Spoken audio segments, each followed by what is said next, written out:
Hello everyone, welcome to Money Magic. Let's get started with short stock shorts. Let's start with market level. The Indian market opened in the green and marched upward throughout the day. The rise was supported by advanced in 32 stocks out of Nifty 50 stocks. Except the Nifty FMCG, which closed almost flat, all sectorial index traded in the green. The Nifty Auto and Nifty IT indices rose the most, gaining 2.2% each.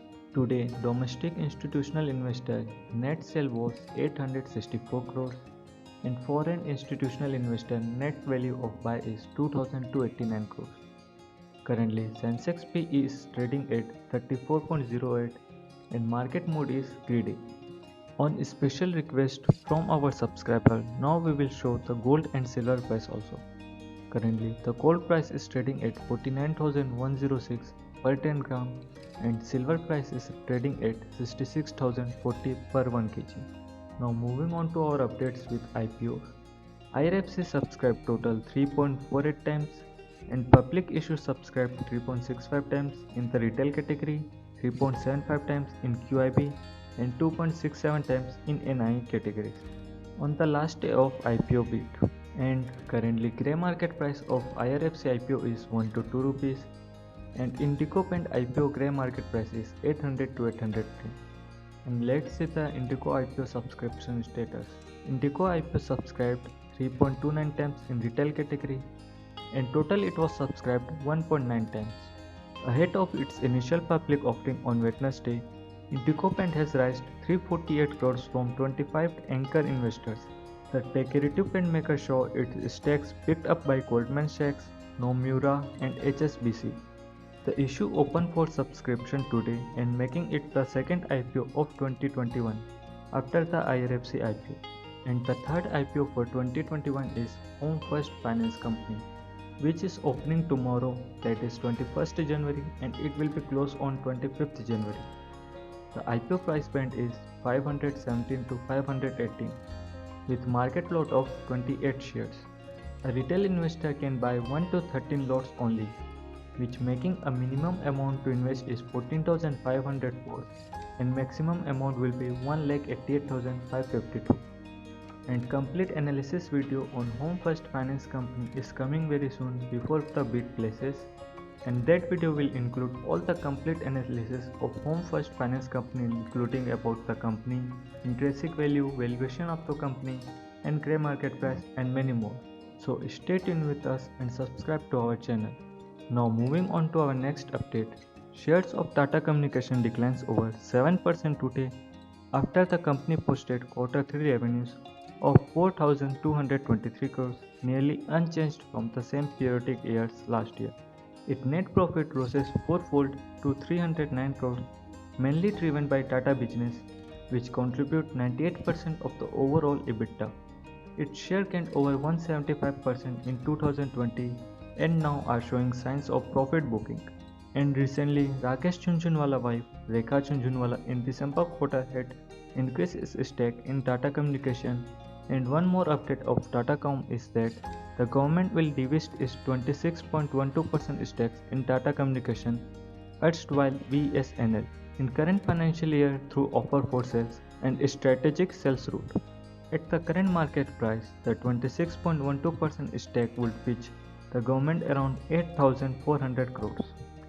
Chemical maker DCM Shriram reported a 2% year-on-year decline in revenue to 2,159 crores, mainly due to lower chemical prices and lower sugar exports. However, its profit after tax rose nearly 45% year-on-year to 253 crores. Improvement in profitability was a result of higher PVC price and volume along with superior earnings in the distillery business.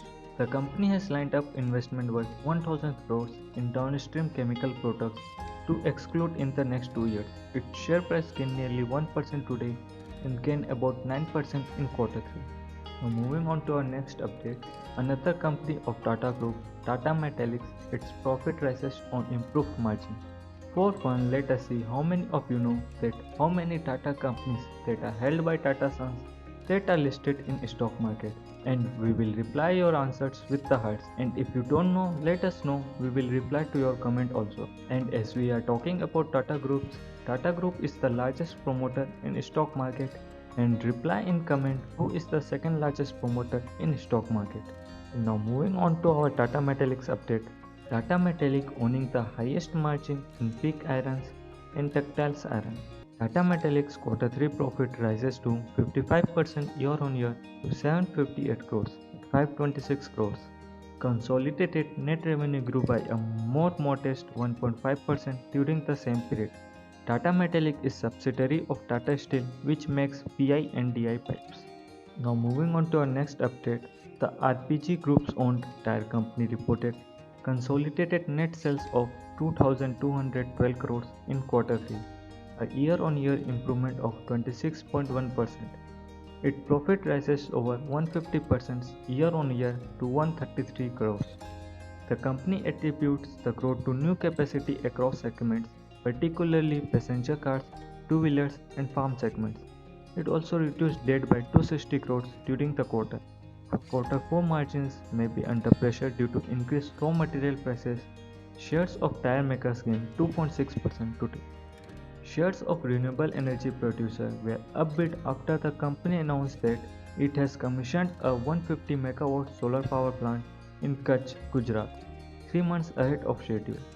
This takes the company's total operation revenue capacity to 3,125 megawatt with an additional 11,670 megawatt capacity under implementation. The company aims to set up 25,000 megawatt capacity by 2015. The stock was up by 2.3% today.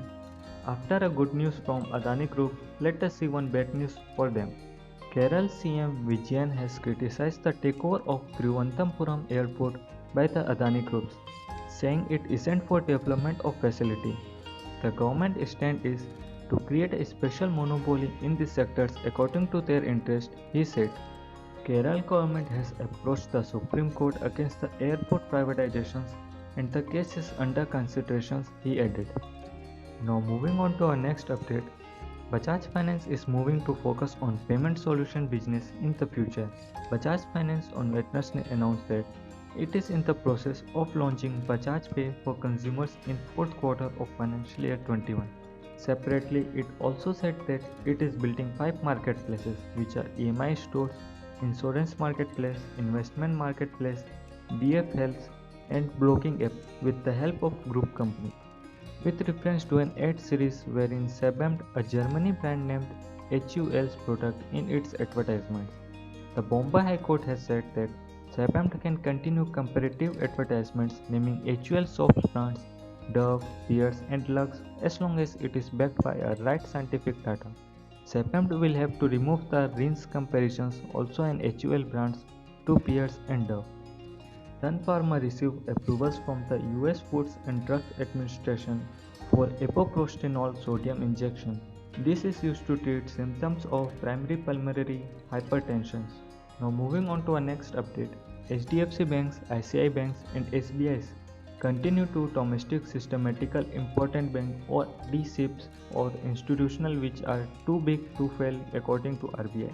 To prevent any large scale of disruptions in the banking system, such banks are subjected to higher level of supervision. The Kochi-based private bank quarter 3 profits dipped 8% year-on-year to 404 crores. The drop comes primarily due to two-fold increase in provisioning for bad loans in contract. The bank total income at 3,941 improved 5.4% over the same period last year.